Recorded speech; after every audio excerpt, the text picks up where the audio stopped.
گرفتار ہو گئے اور مشکلات میں پھنس گئے تو انہوں نے مشکل کے حل کے لیے اللہ تعالیٰ کو انہی کلمہ کے ساتھ پکارا تو اللہ تعالیٰ نے انہیں اندھیروں سے نجات دے دی اور بتا دیا کہ مشکلات کو حل کرنے والا، مسائل و بلیات سے نجات دینے والا، دعاؤں کو سننے اور قبول کرنے والا سب سے بڑا فریاد صرف اللہ تعالیٰ ہے، اور مشکل سے نجات صرف انبیاء علیہ السلام کے ساتھ خاص نہیں بلکہ کوئی بھی ایمان والا اللہ تعالیٰ کو پکارے تو وہ اس کی دعا سنتا ہے اور قبول کرتا ہے۔ ناظرین، یہی وجہ ہے کہ اکابرین ہر مشکل اور پریشانی میں اس آیت کریمہ کی کثرت سے تاکید کرتے ہیں کہ جب بھی آپ کو کوئی مشکل پیش آئیں تو آپ اللہ پر یقین کے ساتھ اس آیت کی کثرت شروع کر دیں تو اللہ تعالیٰ آپ کو اس مشکل سے نجات عطا فرمائے گا۔ آپ کو اس آیت کریمہ کی شان نزول کے بارے میں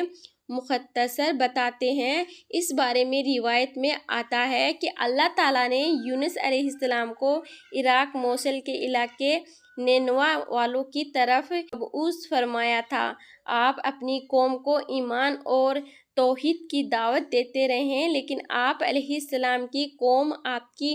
تکذیب کرتی رہی اور کفر و عناد پر کھڑی رہی۔ ایک مدت کی تبلیغ کے بعد جب آپ علیہ السلام بالکل مایوس ہو گئے کہ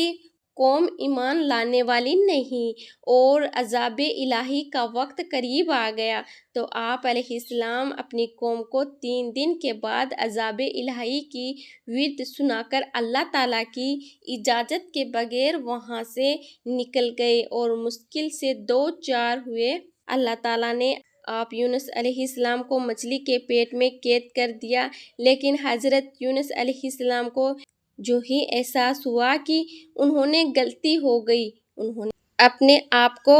ملامت کیا اور مچھلی کے پیٹ کے اندر اندھیرے قید خانے سے اللہ کو یوں پکارا، فنادا فی الظلمات لا الہ الا انت سبحانک انی کنت من الظالمین۔ سورہ انبیاء ترجمہ: بالآخر اندھیروں کے اندر سے پکار اٹھا کہ الہی تیرے سوا کوئی معبود نہیں، تو پاک ہے، بے شک میں نے اپنے نفس پر ظلم کیا۔ تو میرے پیارے بھائی اور بہنوں، یاد رہیں کہ حضرت یونس علیہ السلام نے اللہ کی قید خانے سے رہائی کے لیے توحید باری اللہ تعالیٰ کا ہی سہارا لیا اور اللہ ہی کی پاکی بیان کی، نہ کسی نبی، ولی یا اللہ کے کسی برگزیدہ بندے کو نہیں پکارا، نہ ہی اللہ کے سوا کسی اور کا وسیلہ پکڑا۔ حضرت یونس علیہ السلام نے کہا، لا الہ الا انت، یعنی لا الہ الا، جو کہ کلمہ توحید، کہا سبحانک، یعنی سبحان اللہ، جو کہ اللہ تعالیٰ کی تسبیح ہے، اور پھر انی کنت من الظالمین، اپنی غلطیوں کا اقرار اور اعتراف ان لفظوں میں کیا کہ بے شک میں اپنے نفس پر ظلم کرنے والوں میں سے ہوں۔ اس جملے میں ان باتوں کا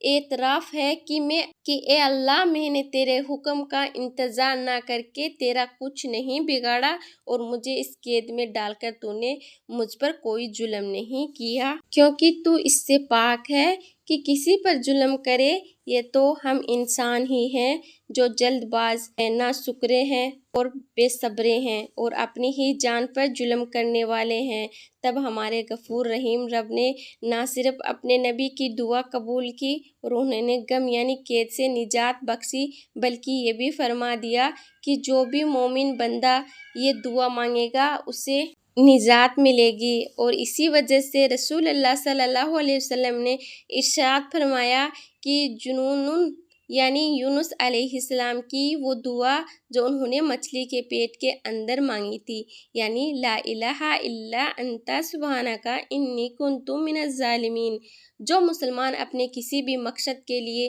ان کلمات کے ساتھ دعا کرے گا، اللہ تعالیٰ اس دعا کو قبول فرمائیں گے۔ تو ناظرین، یہی ہمارا آج کا وظیفہ ہے، جس کی مدد سے آپ کی ہر دعا انشاءاللہ سیکنڈوں میں پوری ہو سکتی ہے۔ اس دعا کے بارے میں فرمایا اسم اعظم بھی ہے، اس لیے جب بھی دعا مانگے تو پہلے اس دعا کا ورد کرے اور اس کے بعد دعا مانگے، انشاءاللہ دعا بہت جلد قبول ہوگی۔ یاد رہے کہ آیت کریمہ اپنے اندر بڑی برکت رکھتی ہے، اور اللہ تعالیٰ نے خود ارشاد فرما دیا کہ جس طرح سے حضرت یونس علیہ السلام کی اللہ تعالیٰ نے مچھلی کے پیٹ میں مدد فرمائی، اس آیت کے وسیلے سے اللہ پاک مومن کی مشکلات اور پریشانیوں کو دور فرماتا رہے گا۔ اس لیے چاہیے کہ جب بھی کوئی مسئلہ ہو، چاہے کوئی پریشانی ہو، کوئی گھریلو پریشانی ہو، چاہے کاروبار کا مسئلہ ہو، یا پھر ملازمت کے حوالے سے کوئی پریشانی ہو، بس اس آیت کریمہ کا ورد کریں